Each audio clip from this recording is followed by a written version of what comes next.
The T app is suspending its messaging system after another security breach. The app is designed to make dating safer for women. T reported last week that hackers gained access to thousands of images on the site, including ID cards and selfies. Now the company says hackers also accessed some direct messages.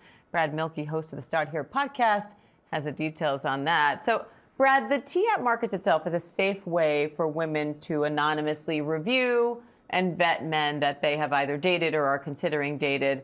So what are they saying about that safety now? Yeah, right. When you're talking about spilling the tea, spilling the truth, you're talking about trying to give people like a heads up as to what's happening. So T had marketed itself as sort of like Yelp, but for dating. So instead of reviewing a service, you were reviewing an actual guy that you'd gone out with. But the concern here was that you had a lot of guys who often frequent a ton of dating apps at once, and they're committing kind of the same offenses, sometimes being creepy, but sometimes being dangerous or violent with women. And word doesn't get out to enough women at the time because these guys are on so many different websites, right? So the idea that the T was saying was like, don't worry, this will be a central place, not a dating app. This is more of like a research app where people can kind of even upload a photo and a name of a guy and say, this guy's married. So if you have a bad experience, you can put it up on the site, right. And then someone else can go on the site to see if someone they're thinking about dating is on That's there. right. Like, here are the red flags about this guy. I've dated him before. Like, here's what you should know about it.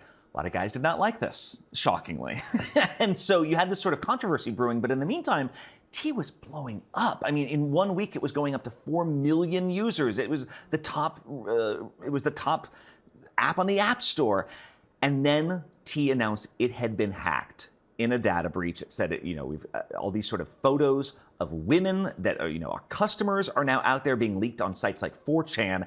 And that was very concerning for women who said, I came to this site for safety, and now I feel like my safety is being compromised. Now, their photos, the women's photos, are part of this leak. Why are their photos there? T designed itself to be women only, like a safe space. This is a women only space. Well, you had to verify your identity. And the way that T would do that was, in the early days, you had to say, here's my name, and here's a photo of my driver's license, or my identification to prove who I am. Later it became, here's my name, and now here's they ask you to take a selfie at a moment's notice. And if you can provide that selfie, that tells you, okay, this is a real person. That meant that they had all these women's photos and their personal information on the site. And so that was what was extra concerning for women now, was why was my stuff up there? Like, that was supposed to be a temporary measure. T says, due to some federal regulations, that's why some of that stuff had to remain on our servers for now. And yet that's had a lot of women very concerned about. Like, I thought this was a verification thing, not something that just lived on your servers forever. So the T app has blown up in popularity. Facebook also has these, are we dating the same guy groups? Those have also soared in popularity. But just last year, a man sued Meta over one of those groups, saying he was being defamed. Now, a judge dismissed that case, saying he couldn't prove that what was on the site about him, that any of that stuff was false. But what do people have to consider legally before they post on one of these sites? Yeah, so this is the thing, is this was an interesting case because, Are We Dating the Same Guy is very, very popular, serves some of the same functions. There's clearly a demand out there for women to say, like, hey, like, can we at least compare notes? This is what we've always done in the analog world. Can't we do this in the online world?